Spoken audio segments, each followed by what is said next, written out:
오늘의 사연 시작하겠습니다. 안녕하세요. 저는 편의점 4개를 운영하고 있습니다. 4군데를 제가 돌아가면서 관리하고 보통은 알바생들이 상주하는 시스템입니다. 2호점 평일 야간 알바가 원래 근처 대학교 학생이었는데 이 친구가 어느 날 군입대 문제로 그만두게 되었습니다. 그래서 새로 알바 고직 공고를 냈고 이게 사건의 시작이 되었습니다.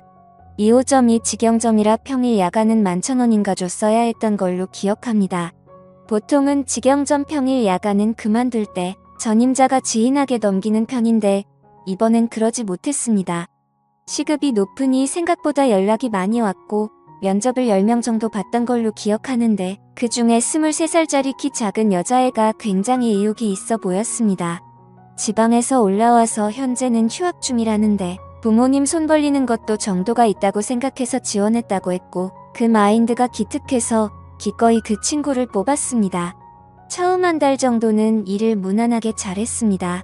편의점을 4개나 굴리니까 알바생 숫자도 꽤 되어서 나름 사장일 합시고 분기별로 알바생들 모아다가 조촐하게 회식을 합니다. 회식일에 봤자 근처에 싸구려 고깃집에서 삼겹살에 소주하는 정도지만요. 보통 1차에서 기분 좋게 끝내고 파합니다. 회식이라도 시간이 늦어지면 아내가 항상 화를 내곤 했으니까요. 저 아내 말 잘 듣습니다. 3분기 회식이 되었고 새로 뽑은 여자애도 그 자리에 참석했습니다. 저도 나이가 젊고 알바 애들도 다들 20대이다 보니 분위기도 화목하고 서로 죽이 잘 맞았습니다. 1차가 거의 끝나갈 때쯤에 이제 집에 가려고 하는데 새로운 여자애가 술이 좀 취했었나 봐요. 갑자기 저를 붙잡고 사장님 2차 가면 안 돼요 하더라고요. 저는 사실 집으로 귀가하고 싶었는데 그날 분위기도 괜찮고 해서 5명이 2차를 가게 되었습니다. 2차는 삼겹살 이후 맥주였습니다. 여자애 2에 저 포함 남자 3이었는데 2시간 정도 지나니 저와 신입 여자 알바생 1호점 남자 알바생 이렇게 셋이 남게 되었습니다.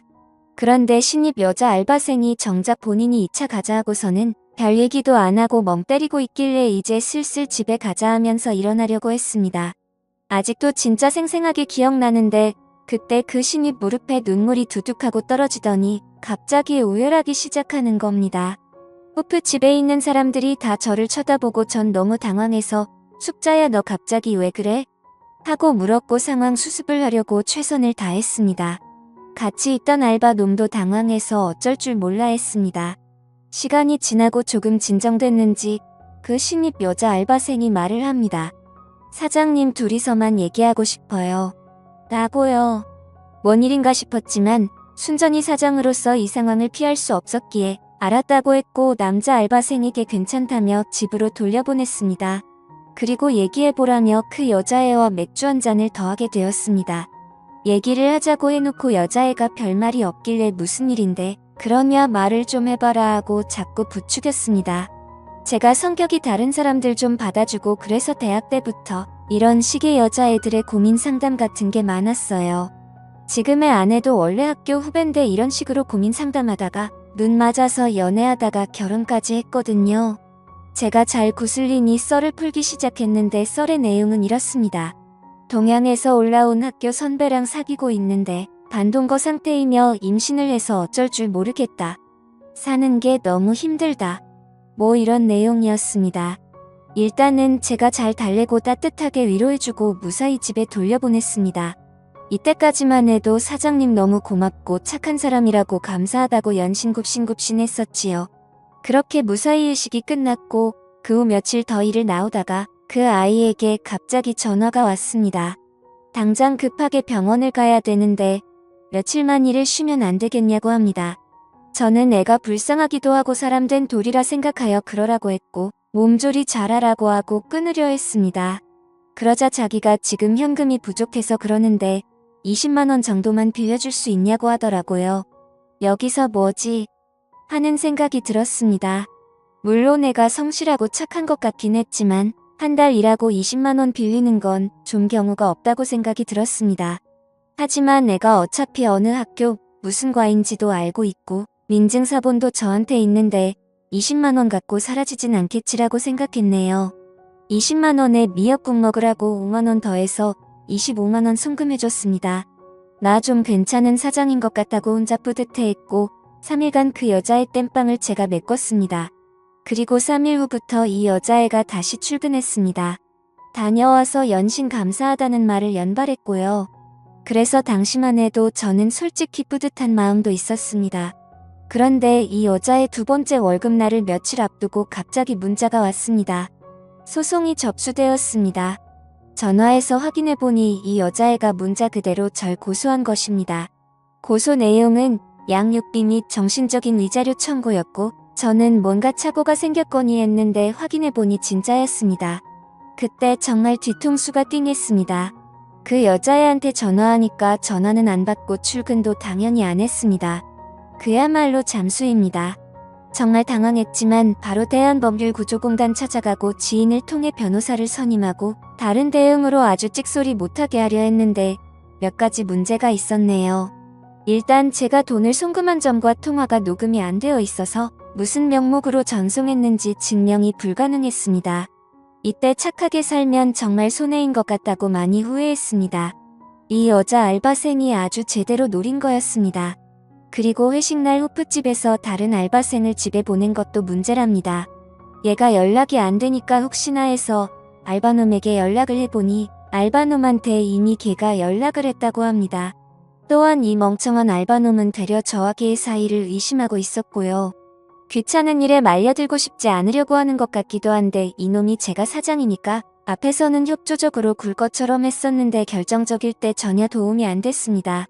아무튼 확인해보니 그 여자 알바생이 알바놈한테 전화해서 증언 비슷한 걸 요청해 놓은 상태입니다.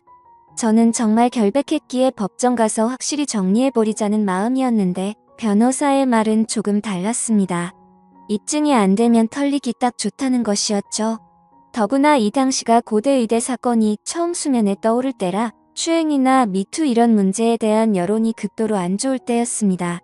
여론이 판결을 좌지우지하는 건 아니지만 잘못해서 엮이면 인생 바로 끝나게 되는 딱 좋은 코스로 갈 수 있겠구나 싶었습니다. 일단 임신 중 친자 확인을 알아보니 국내에서는 불법이었습니다. 해외까지 나가서 해온다고 해도 그 여자가 동의를 안 할 가능성도 높고 불법인 이상 법정에서 효력이 없을 가능성도 높아 보였습니다. 그래서 출산까지 기다리기 위해 맞고소 준비도 하고 변호사의 도움도 받아 최대한 시간을 끌었습니다. 그 와중에 그 여자네 집도 찾아보고 했는데 문은 절대 열어주지 않았습니다. 연락해도 법정에서 보자 이런 소리만 하고 이런 사실들을 적시해봤자 재판에서 큰 도움은 안 된다고 했지만 일단은 보낸 문자 받은 문자 다 보관해놨습니다. 그런데 이게 시간을 끌다 보니 가을쯤에 아내의 귀에 들어가게 되었습니다. 처음엔 제 선에서 끝내려고 했는데 자꾸 제가 멘탈도 나가고 일이 바쁘고 하다 보니 아내가 의심하다가 입출금 내역을 조회해본 것이었습니다. 그리고 변호사 선임비를 발견하고 아주 집구석이 뒤집어졌습니다. 아내를 설득하는데 거의 한 달이 걸렸습니다. 엄밀히 말하면 아내에게 저의 무고함을 설득하는데 한 달 걸린 것 같고 이 일을 같이 헤쳐나가도록 설득하는데 또 한 달이 걸렸네요. 간통죄로 고소한다 이혼하자는 이야기까지 나와서 아주 한 달은 개고생했고 아내가 친정집 가서 잠수를 타기도 했습니다. 저는 친정집 앞에 가서 하루 종일 기다려서 설득했고 간신히 아내의 마음을 돌릴 수 있었습니다. 지금 생각하면 정말 아찔하네요. 아내가 저의 편이 되기로 한 다음부터 일이 조금 수월해졌습니다. 아내가 자진해서 그 여자를 설득하러 갔습니다. 아내가 누군지 모르는 그녀는 결국 아내를 만났습니다. 물론 사건의 전말 같은 건 말하진 않았지만 아내 말로는 그 여자랑 그 여자 남친이 공모한 일 같다고 했습니다. 처음에 저를 그렇게 괴롭히던 아내가 이제는 제 편이 되어서 적극적으로 나서는 게 정말 다행이었습니다. 그리고 아내는 그녀에게 친자 확인 검사까지 하자고 했답니다. 그때부터 그 여자가 좀 겁먹기 시작했는데 결국 협상은 결렬되었고 그녀는 그 이후로 와이프를 만나주지 않게 되었습니다. 아내는 아내대로 뿔이 나서 저를 병원으로 데려가 친자 확인 검사를 준비시켰습니다. 그 여자가 출산을 하면 친자 확인 검사를 하고 바로 승수후 맞고 수하자고 부부끼리 대동단결했습니다. 그러던 와중 아내가 임신을 하게 되었습니다. 임신을 하고 나서 아내의 멘탈은 더욱 강해졌고 오히려 저의 생활은 안정적이 되어갔습니다. 역경이 있으며 부부는 강해지는 것 같네요. 갑자기 11월쯤 그녀에게 청천벽력 같은 연락이 왔습니다. 그 여자가 2주 전에 유산을 했고 지금은 퇴원했다는 겁니다. 이미 태아가 없어져 버린 상태라 친자아기는 물 건너간 상태고 법정 공방은 점점 미궁으로 빠져들게 되었습니다. 우리 측 변호사도 그때 친자 확인을 피한 것이기 때문에 저에게 상대적으로 유리해졌지만 물증이 날아가 버린 상태이기에 아마 일방적인 승리는 어려울 것이라고 말했습니다. 오히려 합의를 추천했을 정도였고요. 실제로 그때 합의 가능성을 보여주면서 저에게 연락을 해왔습니다. 사태의 국면이 이렇게 흘러가니 아내의 기세도 갑자기 누그러졌습니다. 임신까지 겹쳐 감정 기복 때문에 종종 다투는 일도 생기곤 했고요. 그러던 중 저를 구원할 한 줄기 빛이 내려왔습니다. 친자 확인 검사를 위해 준비한 검사의 결과가 나왔네요. 그리고 저는 무정자증임이 밝혀졌습니다. 기쁨과 동시에 좌절이 동시에 몰려왔죠. 그 길로 저는 제 서류를 그 알바생에게 보내니 곧바로 꼬리를 내리면서 고소를 취하였고 저는 제 아내에게 가서 서류를 내밀면서 물었습니다. 내가 무정자증이 나오는데 넌 도대체 누구 씨로 임신을 한 거냐고 말이죠. 그러자 아내는 펑펑 울면서 잘못했다고 빌더군요. 얘기를 들어보니 제가 바람이 난 줄 알고 친정집에 가서 잠수를 탔을 때 딴 남자와 사고를 쳤다고 자백하더라고요. 참 이게 웃어야 할지 울어야 할지 난감하긴 했지만 차라리 잘 됐다고 마음을 다잡았습니다. 그 자리에서 우리는 너의 귀책 사유로 이혼한다고 통보를 했고 지금은 이혼 절차를 진행하고 있습니다. 참 아이러니하네요. 이상한 알바생 때문에 일이 꼬였다고 생각했는데 오히려 조상이 도운 기분도 듭니다. 여러분들 생각은 어떠신가요? 제가 이렇게 이혼을 강행해서 끝을 내는 게 맞겠죠? 현명한 댓글 달아주세요. 재미있게 시청하셨다면 구독, 좋아요 부탁드립니다. 감사합니다.